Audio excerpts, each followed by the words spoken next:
You're watching Good Morning Nigeria on the network service of the NTA. And to begin our conversation this morning on Nigeria Economic Summit Group and the way forward for Nigeria's economy, here's a background report by Oyeyemi Ajayi. The 30th Nigerian Economic Summit is a landmark event that convenes regional and global leaders from government, business, civil society, social sector and academia. It aims to address the current trajectory of the regional and global economy and emphasizes the need for collaborative action to tackle pressing challenges. This year was the 30th edition of the annual event with the theme Collaborative Action for Growth, Competitiveness and Stability, and it is meant to chart a better course for economic growth and thus reflects why the gathering of prominent leaders from public and private sectors to explore the nation's pressing economic challenges and lay a foundation for sustainable development. With different sideline events and series of papers presented, the target is to boost economic growth with improved standard of living.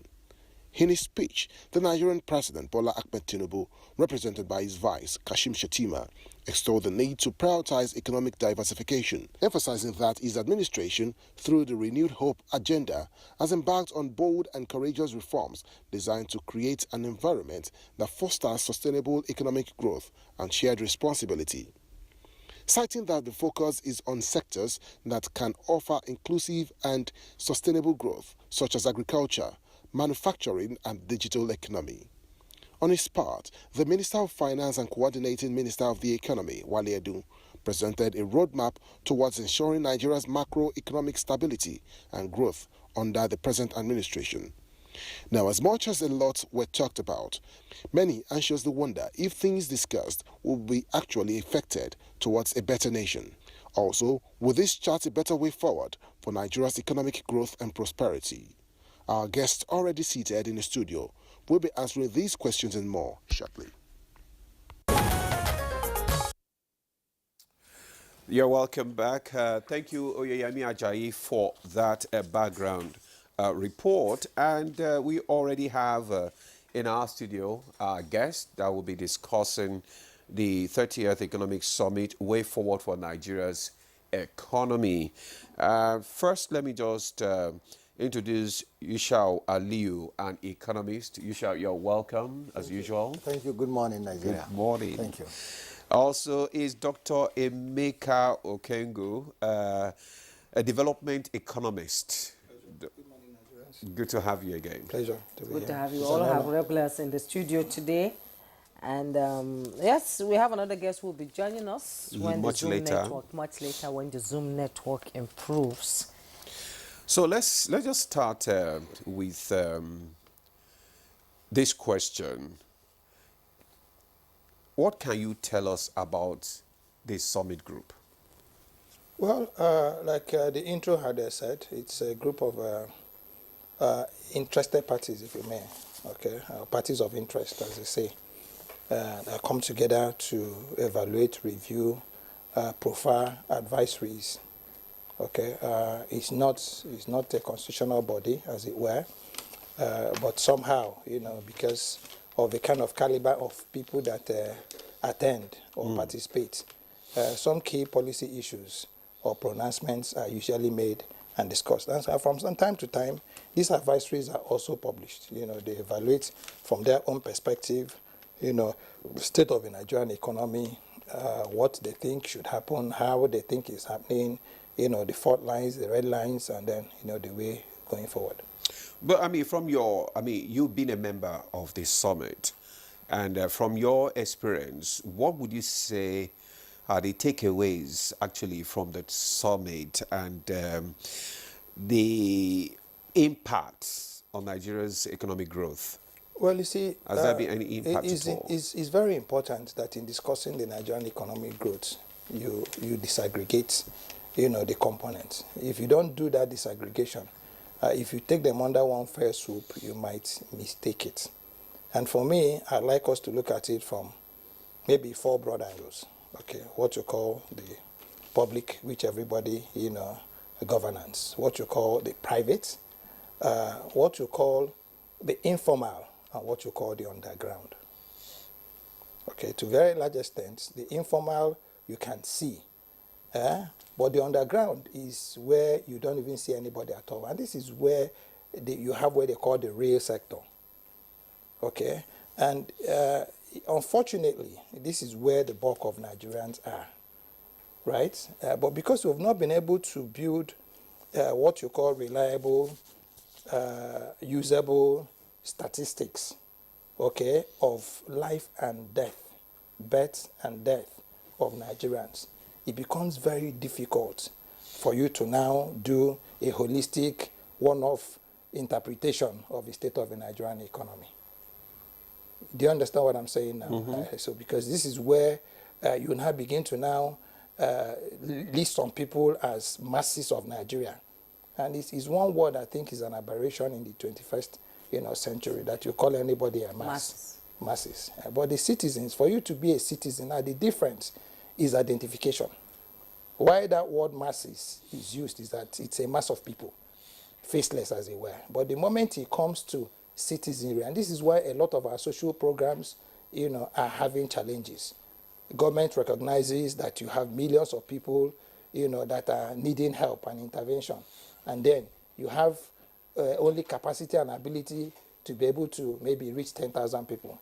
And this was why, that's what do they call it now? The compendium, the vulnerable statistics that was started by the World Bank and then transferred to the Federal Ministry of Finance then, and then later to the Office of Vice President. And there were 6 consultants that were captured under that YESO program when the first 6 states, when they were talking about that single register, and I happened to be one of them, and I covered the state of Kogi. So point I'm trying to make is that the absence of that data, that record, okay, has also created a lot of issues, because between 2015, when that project was handed over to government, till now, by statistics, empirical, and assumed, our poverty levels has quadrupled. So that means that a lot more people have gotten onto that vulnerable and then masses characterization. And yet you don't have any documentation that can be able to classify them. I'm making this long explanation so you can be able to understand where the issues are. That if you want to talk about the formal economies, you go to CAC, they give you all the companies, give you the statistics, give you who the directors are, give you their status and all that. If you use that as a basis, okay, of doing your analysis, you might be, missing out a very large chunk. So so what you are telling us now is that the underground are the informal sector. No, under informal. Under informal. Yes, the informal are probably, the people who are running the supermarkets, the gardens, the eateries, and all that. There are people who wake up in the morning and they need to go and look for firewood to fry akara before they can earn a living. So those ones are the under. And they are the under that are not even captured at all. At all. Okay, if you're passing the express now and you stop your car, you see people racing after your car. Some are carrying, they'll carry plumber, electrician, this, that. There's no system. Okay, if a man comes to your house and runs away with anything there's no way you can begin to trace him, not from his habitation, not from his office location, not from any data of any sort. Okay. That's the sector that is mostly not accounted for. You've mentioned the private sector, informal and on the ground. And let's bring in Yusha Aliu into this conversation. As an economist, I'm sure you must have been following the summits year in, year out to see how they shape the trajectory of economic development for the country. And they bring out suggestions, they bring out deliberations that they've had at the summit. And how do you think that government has been responsive to the submission given by the summit group? And one thing I would love to ask you is, do you think they've really made an impact in shaping the trajectory of the economy? As every country has a think tank that thinks about how the economy should go.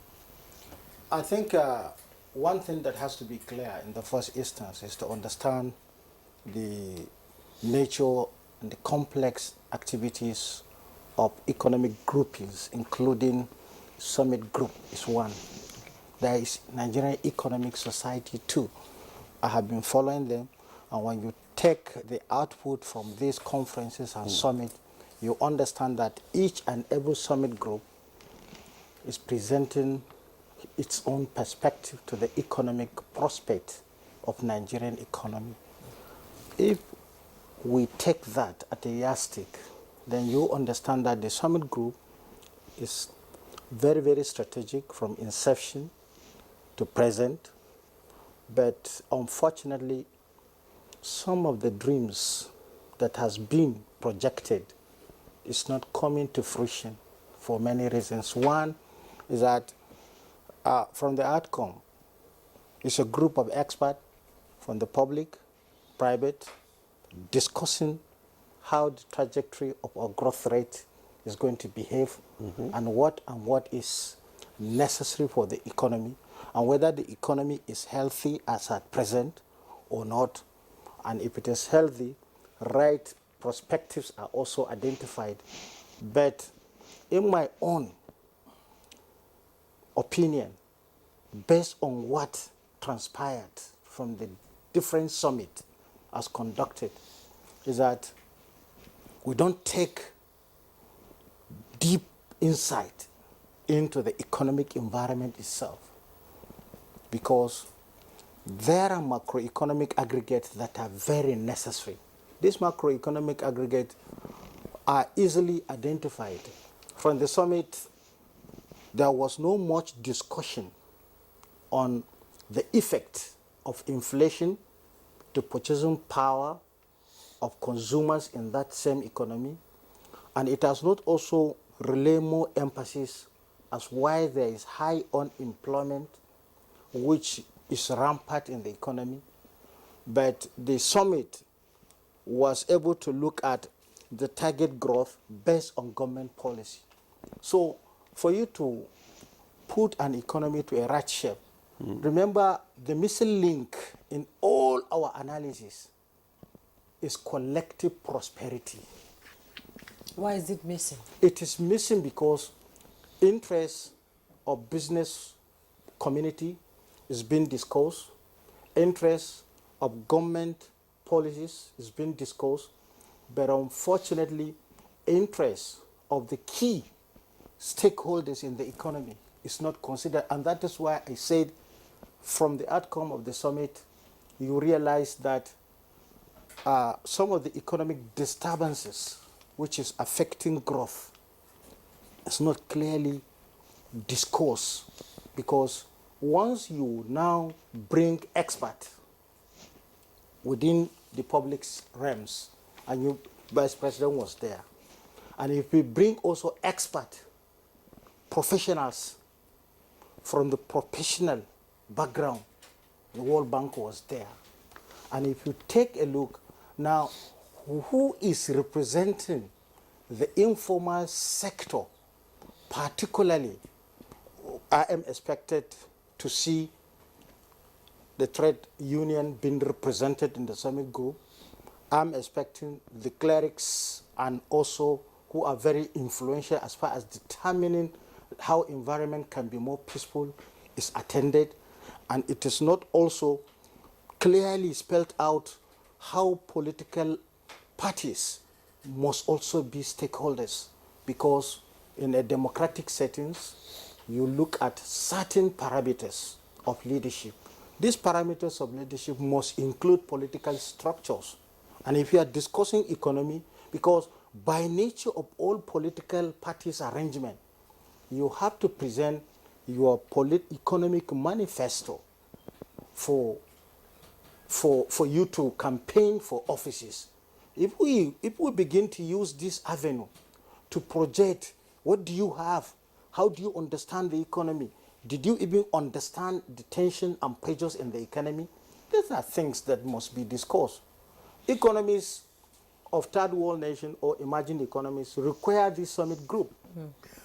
Okay. Yes. Okay. Let me ask you. You said that the major challenges of the economy were not being discussed. From your own perspective, what are the major challenges of Nigeria economy right now, and how do you think they can be addressed? The greatest challenge facing Nigerian economy is insecurity of our production lines if you discuss agriculture. The second is energy. At the time that we are discussing Economic Summit Group, national grid was collapsing sequentially. And there is no way manufacturing can thrive perfectly when you have disturbances in the supplies. These are fundamental in one aspect. The second aspect is high cost of borrowings, the interest rate. You know, I maintain that stage because it is my opinion. And when you study different macroeconomic ingredients being applied in different economies, you realize why certain policy, monetary policy adjustments are attached to economic A or to economy A, B, or C. In our own, real stakeholders in this economy are complaining bitterly on increase in interest rate. Why? Because they need profit. And for them to have the margin of profit, they have to calculate all the variable costs attached to production of a single product in Nigeria. And once inflation also is going higher, purchasing powers of individuals is being eroded. So you now see a dual-edged sword, pushing MPR higher and then pushing consumption lower. So these are some of the things that I thought maybe probably the Economic Summit Group will present the central bank, will present the key stakeholders, the private sector, and then an avenue to brainstorm and then come out with a more desired policy that can suit the economy. Remember when MPR is being discussed, I quite agree. You can call for monetary values in terms of exchange rate so that you can have monetary stability. But what is more important is to protect the existing industries that are on ground, because the nature of market is no longer perfect. It is contestable. It is hit and run. So obviously when hit and run is mentioned, those who are putting on what you are looking for, they are putting it for short-run benefit, while the economy is looking for the long-run benefit, where you see reduction in inflation, reduction in unemployment, and then increase the GDP of the state, so that prospective investors will have more courage to invest in different diversified industries within that economy. Including local. The local content is yes, there. That is why content. we are complaining, because the local content of MPR is that if a manufacturer who is who has an attribute borrowing sums of money from a commercial bank in that economy 12 months ago at 20%, now is paying 27%, nobody would tell you that there is no way you bring price into a stable situation, because prices must be changing at the cost of variables are changing. And if they continue to change, definitely it's either to affect the productivity or to affect the consumption. The consumption is affected when their income is eroded. And that is why this summit group is very important to brainstorm with the stakeholders and future policy makers.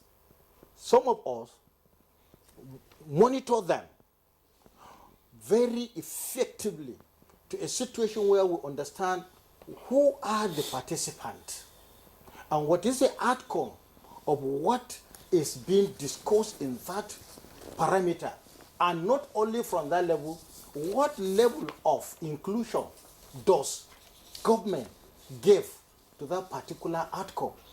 If the trajectory is to have 3.3 growth rate, what are the components that is required to bring that 3.3% growth rate, and what is the component that we are expecting to establish stability in general price? Because once you are out of general stability of prices, then definitely there will be distortion in consumption, and that distortion in consumption, if it is negative, definitely will affect the growth rate target. Okay, and we already have our Zoom guest who is joining us from, I think it's Professor John Olatunji Alabi, President and Chairman Council, Institute of Classic Entrepreneur. You are welcome, Professor Olatunji. Good morning, thanks for having me, and good morning, Nigerians. I've been following the discussion on the, we're talking about the 30th Economic Summit, Way Forward for Nigeria's Economy. And this summit has been on since 1993, and I know that you've been part of it. If not, I mean, as an economist, you also must have been following their resolutions, their submissions, their meetings. From the summit, what do you think are the takeaways, and how beneficial do you think this summit is to the economy? Very much. I want to say that Nigerian Economic Summit Group is an organization that I respect so much. I say this against the background of the fact that this is a private sector-led initiative that has been on for over 30 years. The founding fathers were clear in their intention, and it is to address economic issues and provide a template for which Nigeria can, move on into the desired perspective. And I want to say that the annual summit is a flagship of that activity. I followed since 1993, where I was doing my master's in the University of Lagos, the maiden edition. And I've realized that they have been very focused. I want to put on record that this annual summit is not only important for the government, the people, and the private sector, but all Nigerians. I recall with very, very sound appreciation what has happened in the last 30 years. I say with all sense of emphasis that most of the reforms we have seen, ranging from pension reform, banking reform, telecom reform, privatization policies, and all the various reforms we have seen across board, even in the maritime sector and the air sector, have been a direct result of the outcome of the various summit groups. Because it is a conglomeration of stakeholders, private, government, international partners, and civil society. I want to say here also that the 30th edition is a big success because of the contributions we have mentioned, aforementioned. If you look at it, look at all the various jamborees we have by way of summits and summits. This seems to be more organized and articulate and inclusive because of the stakeholders that have been represented. If you recall very vividly, one of the summits, I recall, Central Bank were challenged to exit some of the activities we were doing, particularly the retail banking sector. It was 1995 or thereabout, or 1996, I can't remember. Because all over the world, Central Bank or Reserve Bank all over the world are not involved in this activity. So these are cogent things. Now, they are provided that platform. They are provided also platform for feedback. When you have the outcome and you submit to government, in the next edition, you want to hear feedback from government, how it's been doing. Investment climates are also being enhanced through their activities. A lot of people would have come around and look at, if this is the point of government and the government is saying we will adhere to some of the recommendations, that means we have a platform. So it is, even for the private sector itself, the outcome have been a challenge to them because in development balance, it is collaboration and partnership that brings development. So generally, I want to assess the 30-year and particularly this edition to say NSSG has they have provided us a very, very veritable, formidable platform for discussing and deepening issues that have to do with development. Year in, year out, they have addressed critical issues of the Nigerian economy. And most governments listen to them, except in some areas. Through their various, selected programs, I believe that they have done well because they have addressed those critical areas. You want to ask me, why is it that we are still in the doldrums, so to speak? I think that will not be at the doorstep of the Economic Summit Group, no. The recommendations over the years have been very up year in, year out. They have been very useful and relevant. They would have enabled Nigeria to reboot or reset or leapfrog economy to the Eldorado we desire. Well, I want to say that it is not the function of the NSDS group or the failure. It is the failure of leadership. Because where you have brought together several stakeholders, you have identified the critical issues in the economy.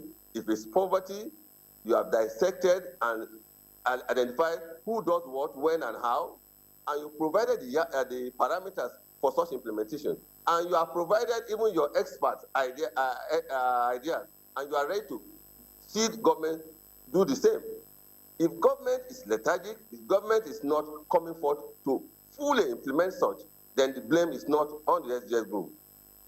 The board of NGL group and the stakeholders have been very, very inclusive. As a private sector practitioner and an academician, I've witnessed virtually all, and I've seen that discussion has been fulfilled into several areas. But the leadership has been, it is my position that Nigeria is like the proverbial camel and its drunken riders. The camel bring the Nigerian economy, the riders, drunken riders, bring the Nigerian leaders. When a drunkard is intoxicated, policies are read out that are not okay. But when we have a level of insanity, you see development. So what we have had in the past is a camel and its drunken riders. So leadership has been the bane of what we have around. So I want to believe that we can have that serious discussion around that. So far, so good. The Economic Summit have provided, yes, a platform for dialogue. It has provided opportunity for us to get feedback. It has provided opportunity for investors to see our industrial climate, and it has also provided opportunity for the private sector to do that. So what we have now is to ensure that the policies are taken and implemented to the letter. Yeah, okay, Professor, thank you very much for your contribution there. You said the Economic Summit has actually provided a platform for the public, private, and government to sit down on the round table to discuss the way forward. But can you tell us, some of these recommendations that you think have been preferred by the Economic Summit that were not properly implemented, and how do you think they should, the leadership should go about it, especially the last summit, which you said the recommendations were helpful? Yes, first and foremost, the way forward to ensure that the outcome of the summit group and, of course, the government are on the same page is one, let's have a sustained, an NSDA group summit that will continually focus on national economy. It will require to ensure that feedback of previous ones are first dissected and assessed before we move on to the next one, particularly when you have some policy issues that have been recommended are not implemented. Challenge government on that. That's the first thing. The next thing to do is that how do we go on now to integrate the outcome of this summit into a national development plan?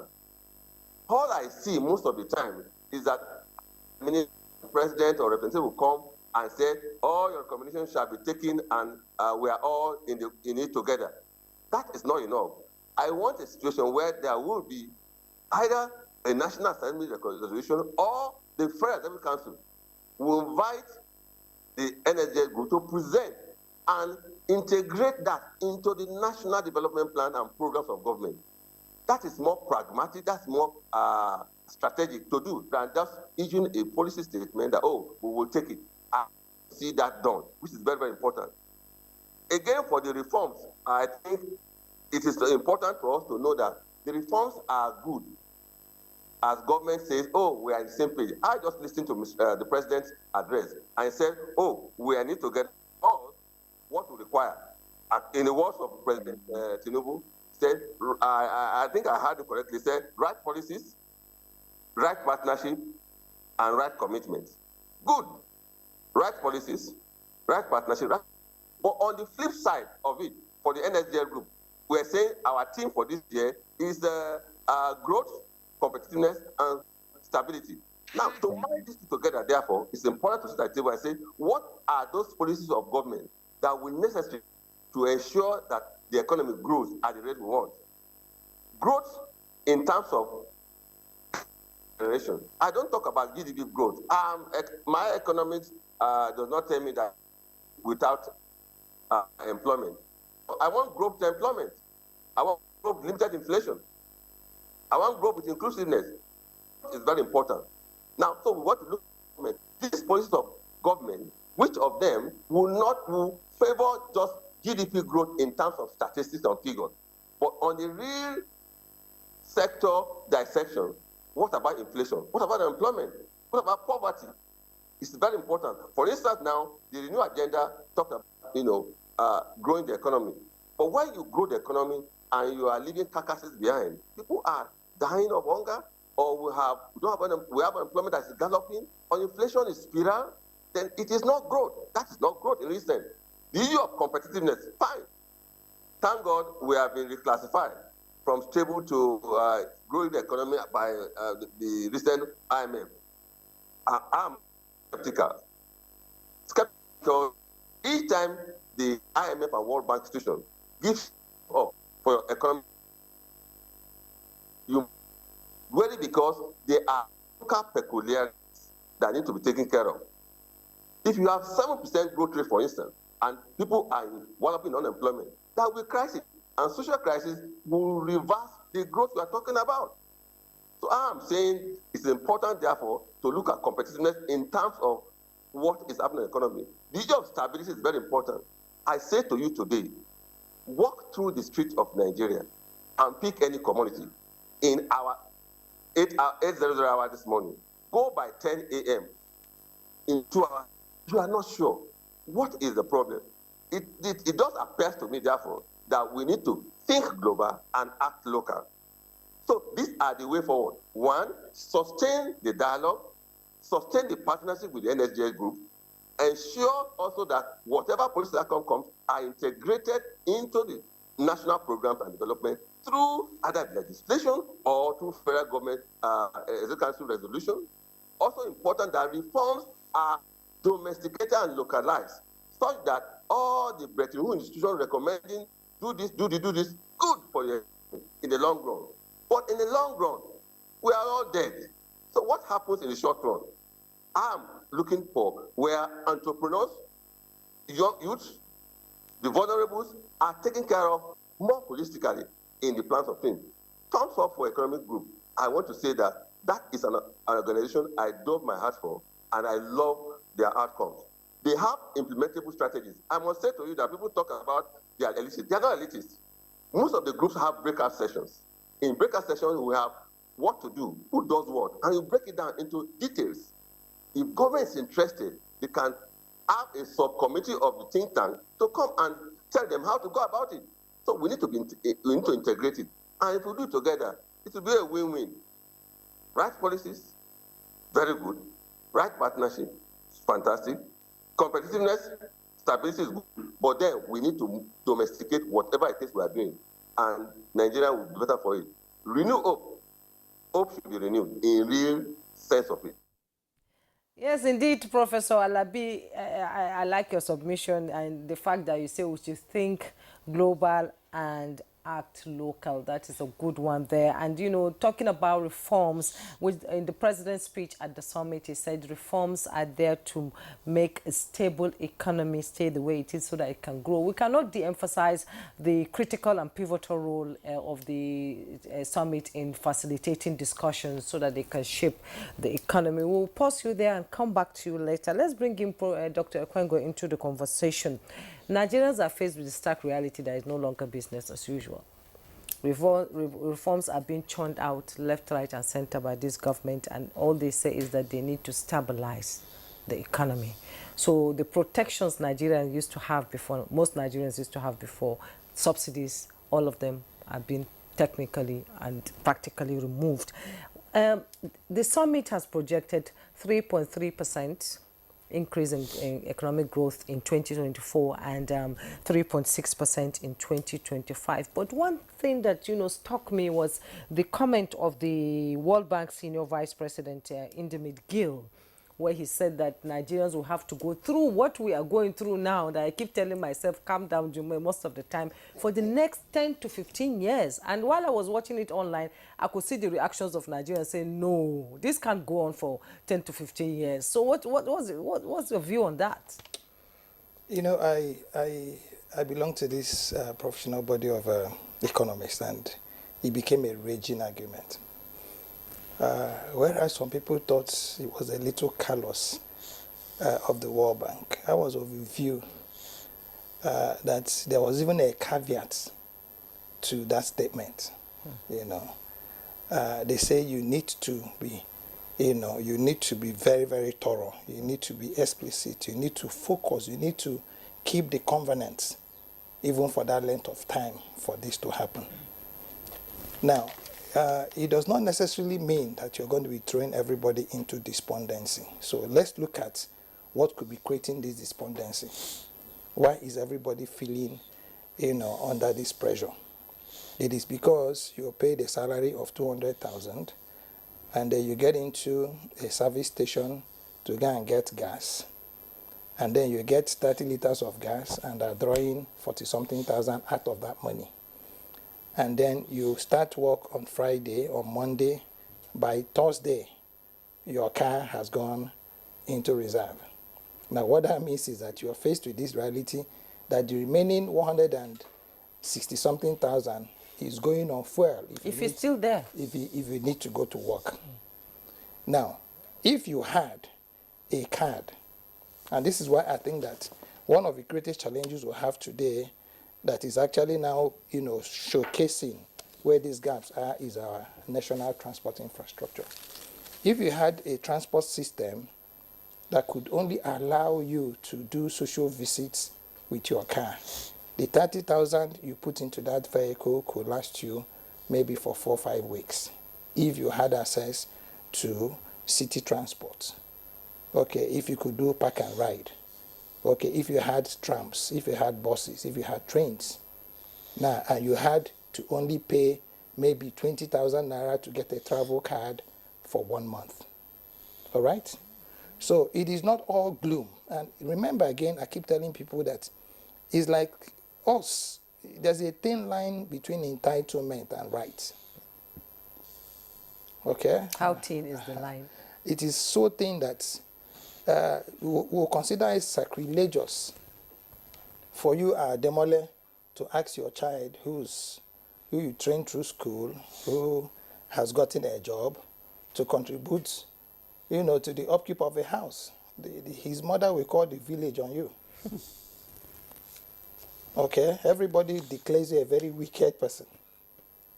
But in other climes, okay, it's a natural phenomenon.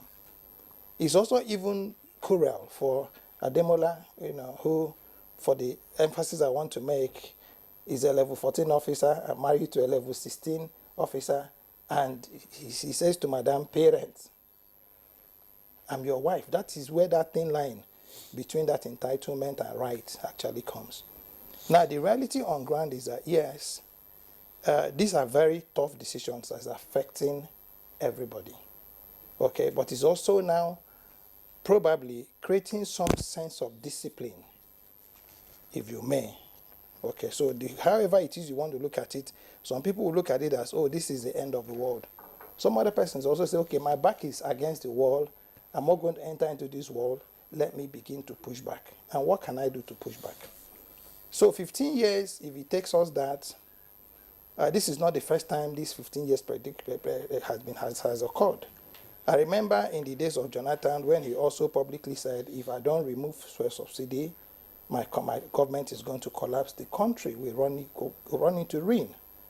Now, if you check from the period that statement was made till today, it is 15 years. Yes. And we are slowly, steadily heading towards every pronouncement that was made if subsidies were not removed. This is where we are now. Now, everybody keeps talking about productivity. Productivity does not happen in computers. Productivity is a process, okay? And it has demands. Either you are doing missing productivity, in other words, you're importing, finished products as raw materials, okay? And then you're now competing with those finished products in the same market that the people who are supplying it to you as raw materials are supplying, and then you'll be very uncompetitive. So when you're talking about competitiveness, it's not English. That demands. And the first demand is your raw materials. I mean, elementary economics, we begin to tell you access to raw materials, infrastructure, access to this and all that and all that. So the point I'm trying to make is that in trying to make some very sweeping statements, sometimes that people make, we tend to be more politically correct than actually having this attitude of thinking things through. Understand it? Yes, yes. And this is where I think that when you talk about this building the Nigerian economy, we should be able to now look at those key MDAs that can actually own a lot of these advisories, that should be in the lead of these advisories. Okay, that should be able to now take it up, either present it as an executive bill or a national policy or whatever. Now, if we're able to identify that we have maybe 3 or 4 ministries, for me, marine and blue economy, very critical for 2 reasons. Now, not only are you talking about intermodaling transportation, you can actually take the marine and blue economy to the ECOWAS Protocol of 1975. Go and look at, the demands of that document. It was supposed to help us become regionally productive, not just in Nigeria. And then if you are able to now sink it down into Nigeria, we're also supposed to be creating a Nigeria that has common shared values. We're not supposed to be having a Borno state that is stuck to Borno state. Because I keep saying this, in the days of the Kano, granite pyramids, a lot of the farms, Kano land is not as fertile as Jigawa land. A lot of those peanuts were produced at the Jigawa angle, but Jigawa then was part of Kano. Yes. Now, today, if you were to go into agriculture, what is that collaboration that can be able to now support a relationship between Jigawa and Kano to now have common shared infrastructure? Now, marine and blue economy has the capacity to generate and support the power sector. Now, you come to science and technology, which I always focus on each time I talk about. So when you're talking about, professionals coming together to generate ideas, now, as long as these ideas are not captured in your covenants, they become what they are, advisory. Okay? When we were in the Vision 2020 and now the successor plans of a national, one of the things that some of us insisted is, let's have a legislation to this. In fact, at my state level, before the last administration came, a group of us came together to evaluate the Abia State, 30-year master plan that was done by a private sector or somebody did it for the state. Nobody had looked at it. And I called the then governor to say, please, from this report we have done for free, pro bono, go to the State House of Assembly and get this thing to become a law. Because if it becomes a law, the only thing you can do is to now review that law. Okay, and if you need to, repeal it, there'll be a process, and people can now be able to contribute to why it needs to be repealed or not. So we can keep there's so many groups profiling solutions. We talked about the dam thing here. All of us were here.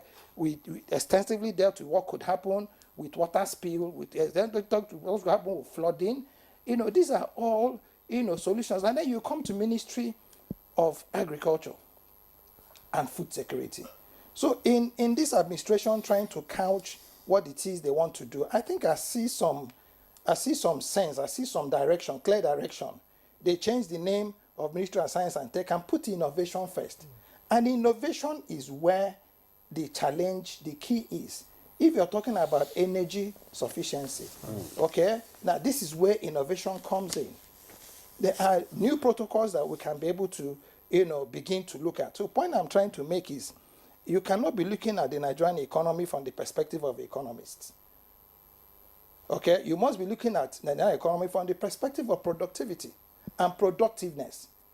Now, these are two different things. Okay, one, we require a Marshall Plan, what you call a blueprint. Okay. The other one, we require analysis, okay, and evaluation. Those are not those are not different. But we have the National Development Plan. Okay, if you have that National Development Plan, under which law is it captured? What are the milestones? Are they milestoned? Are they timelined? Okay, are there consequences for not, doing the things that National Development Plan says we must do? Who does them at what time? What's the relationship between these ministries and the subnationals? Okay, what are the relationship between our even if you got all these companies running, do you mind, and you don't have human capacity? If we didn't have all these guys who can be able to fix your cameras, you can dress all your nice, write all your nice English, and nobody will hear us. So when we're talking about physical infrastructure, it's also important that we look at that human capital, which is the primary infrastructure you need, to be able to drive the economy. Thank you very much, Dr. Okengu. He has spoken a lot. Ishao, let me just ask you, about the policy reforms. What policy reforms do you think, are necessary to actually drive this economy? Going by the theme of the summit group, competitiveness and stability. This is what is required. Competitiveness and stability. Okay. Reasons. We need competition in production so that we can be productive and become more productive. One concept, as far as this economy is concerned, we know we are a major producer of crude oil and we are competing in the world market. Then a refining capacity for this local content, we need competitiveness, not only from private sector, but including major public sectors of the economy, with laws, not only laws, with commitment.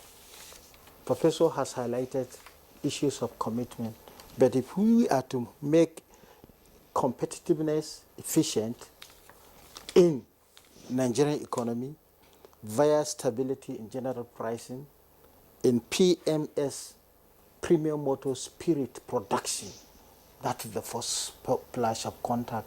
Because as highlighted, if you are to put a liter of PMS at 1,030 naira, if you are to mobile yourself with 50 liters a week, you know what it means. It's simple arithmetic. Yes. So we need competitiveness so that not only Dangote is expected to produce and sell, we need other refining capacities. For stability, we need to go to the drawing board. Policy measures that can bring stability. Monetary Policy Committee, the bank, I insisted, because they are the owners of our legal tender.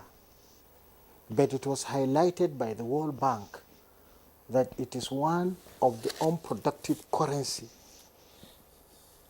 in the last 9 months. Why and how? That has to be looked into, because if Naira is competing with US dollar, at what efficiency? Do we mean to devalue again consciously, or do we need to strengthen the Naira These are conflicting policies. But how do you strengthen the naira? When The, we the import policy, almost the everything policy, we have? we cut off our demand. Domestic demand come into effect. If we produce our PMS and we cannot take our naira out to get dollar and import PMS, we are making naira strong. If we can cut our health expenses going abroad, we put facilities here. Why must Nigeria train doctors? And after training them 4 or 5 years, they move out in large number in the name of getting diaspora remittances. We now canvass that we need them while our health sector is declining. Professor highlighted, for you to have an effective development, human capital development index must be positive. And that human capital development, including health. So if we are to succeed as a nation, the summit group has brought out a very broad concept for policymakers to look. And in looking at these policy measures, it's not only the federal government, the state governors. And the state governor cannot quickly adjust because it was highlighted by the CBN governor. While subsidy was removed, revenue increase in sharing, then volatility in the forex, always after disbursement came out. I have to pause you there so that we can reach Professor Alabi. If Professor Alabi is there talking about the 30th summit, in what way can Nigeria build on the momentum of the summit? What must stakeholders do? Thank you very much. Yes, thank you very much. I quickly to ask that all stakeholders in the Nigerian economy, the private sector, the civil society, the industrial unions, labor unions, associations like NASIMA, small-scale industries, all the stakeholders who are affected by the current economic quagmire to take responsibility. These are the recommendations and outcomes of the 30th Nigerian Economic Summit. Good. These are the actions to be implemented. Who does what? So that we can know who are responsible for it. It's important for us to identify that. I want to challenge all leadership of various associations and stakeholders to pick up the outcome and scale it down to the level of their stakeholders to understand what are these recommendations. That's on one side, so that people understand what the group is talking about.